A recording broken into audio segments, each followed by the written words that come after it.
ભાજપ સરકારે જેલ હવાલે કર્યા છે, સાથે સર્જનભાઈ છે, પિયુષભાઈ છે અને માન્ય ધારાસભ્ય શ્રી જયધરભાઈ કે આજે જે લોકો માટે લડે છે, લોકોને ન્યાય અપાવવા માટે લડત ચલાવે છે, એમને આ સરકાર આદિવાસી જે લીડરો છે એમનો અવાજ દબાવવાનું આ ષડયંત્ર કરી રહી છે।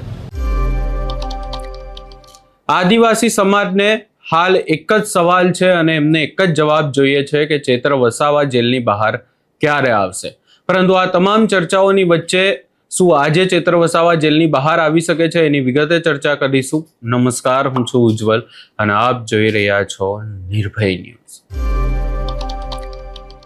ચેતર વસાવા હાલ જેલમાં છે અને સવાલો એ જ ઊભા થઈ રહ્યા છે કે ચેતર વસાવાને જામીન ક્યારે મળશે। આ આખી બાબતને લઈને જો ચર્ચા કરવામાં આવે તો આના પહેલા જ્યારે સુનાવણી થઈ હતી ત્યારે અનેક બાબતોને લઈને ચર્ચા થઈ। ખાસ કરીને સરકારી વકીલ દ્વારા જે ચેતર વસાવાનો કેસ છે એમની સામે જે પુરાવાઓ મૂકવાના હતા કે દલીલો હતી એ દલીલો પૂર્ણ થઈ ગઈ છે અને હવે રાહ એ જોવાઈ રહી છે કે આખા કેસમાં સુનાવણી થયા બાદ ફેસલો શું આવશે, શું ચેતર વસાવાને જામીન મળશે। આ આખી બાબતને લઈને જો ચર્ચા કરવા જઈએ તો ચેતર વસાવાને એમની સાથે અન્ય 2 વ્યક્તિઓ પણ જેલમાં છે।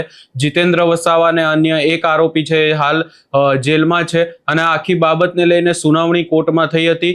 અનેક પુરાવાઓ મૂકવામાં આવ્યા એ સરકારી વકીલ દ્વારા પણ કહેવામાં આવ્યું અને બીજી તરફ ચેતર વસાવાના વકીલ દ્વારા પણ અનેક દલીલો કરવામાં આવી। ખાસ કરીને કેવી રીતે ફોન કરવામાં આવ્યો હતો, કેવી રીતે પૈસા ઉપાડવામાં આવ્યા, શું થયું, આ આખી બાબતને લઈને ચર્ચાઓ થઈ। એવા પણ ખુલાસા થયા છે કે આ આખી ઘટનામાં જે વાત થઈ રહી છે ફાયરિંગ કરવાની, પરંતુ કોઈ પણ પ્રકારે કોઈ પણ વેપન નથી મળી। આ તમામ પુરાવાઓ મૂકી દેવામાં આવ્યા છે, સામે દલીલો પણ થઈ ગઈ છે અને તમામ બાબતે હવે માત્ર ને માત્ર સવાલ એટલો જ છે કે શું આજે ચેતર વસાવાને જામીન મળી શકે છે। એનાથી પણ વિશેષ અહીંયા જો ચર્ચા કરવા જઈએ તો સવાલ એવો છે કે ચેતર વસાવાને જામીન મળ્યા બાદ તેમના ધારાસભ્ય પદનું શું થશે, કારણ કે જો સજા યથાવત રહી તો પછી ધારાસભ્ય પદને લઈને પણ સવાલો ઊભા થશે।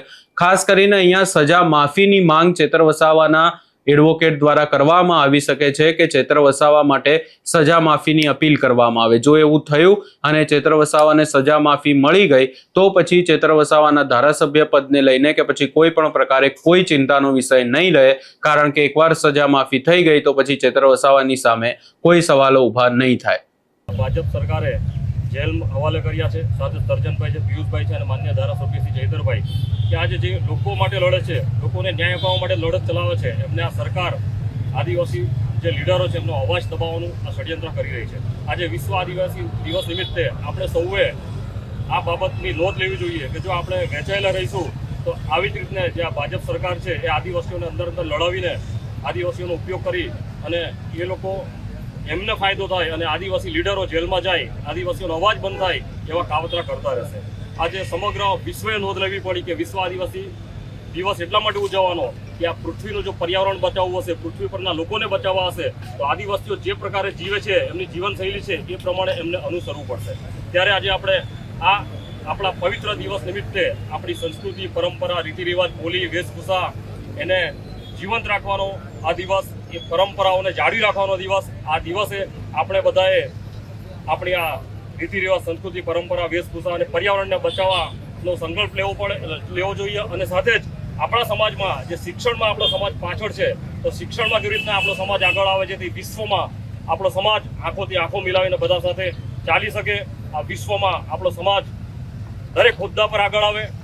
અહીંયા વાત એ પણ છે કે હવે આજે જામીન મળશે કે નહીં એ તમામ બાબતો માત્ર ને માત્ર એટલા વાત ઉપર જ આધાર રાખે છે કે આજે સુનાવણી કેટલી લાંબી ચાલશે અને આજે નિર્ણય આવશે કે નહીં। ખાસ કરીને ચર્ચા કરવા જઈએ તો હાલ આદિવાસી વિસ્તારમાં અનેક સવાલો છે ને ચેતર વસાવાની જરૂર આદિવાસી સમાજને હાલ ખાસ કરીને છે, કારણ કે આપણે જોયું કે ડેડિયાપાડા, સાગબારા અને તેના આજુબાજુના જે વિસ્તારો છે ત્યાં ખેડૂતો પણ અનેક સમસ્યાઓ છે, ખેડૂતો પણ અલગ લડાઈ લડી રહ્યા છે અને આદિવાસી સમાજની પણ અલગ માંગ છે। એટલે હવે અહીંયા વાત એ જ આવી રહી છે અને સવાલ એ જ ઊભો થઈ રહ્યો છે કે ચેતર વસાવાને આજે જામીન આપશે કે નહીં, હાઈકોર્ટ દ્વારા આજે એમને જામીન આપવામાં આવશે કે નહીં એ જ એક સવાલ છે। એમની સાથે જે અન્ય બીજા 2 વ્યક્તિઓ છે એમને પણ જામીન મળશે કે નહીં એ પણ સવાલ છે। અહીંયા વાત એ પણ છે કે આના પહેલાના જે અન્ય લોકો છે એમને જામીન મળી ગયા છે એટલે ચેતર વસાવાને પણ જામીન મળી શકે છે એવી સંભાવનાઓ વધારે છે। હવે આજની સુનાવણીમાં જ ખબર પડશે કે શું થાય છે. આ સમગ્ર બાબતે તમારો શું અભિપ્રાય છે એ અમને કમેન્ટ કરી જરૂર જણાવશો ને અમારી ચેનલ નિર્ભય ન્યૂઝને લાઇક, શેર, સબસ્ક્રાઇબ કરવાનું ભૂલશો નહીં.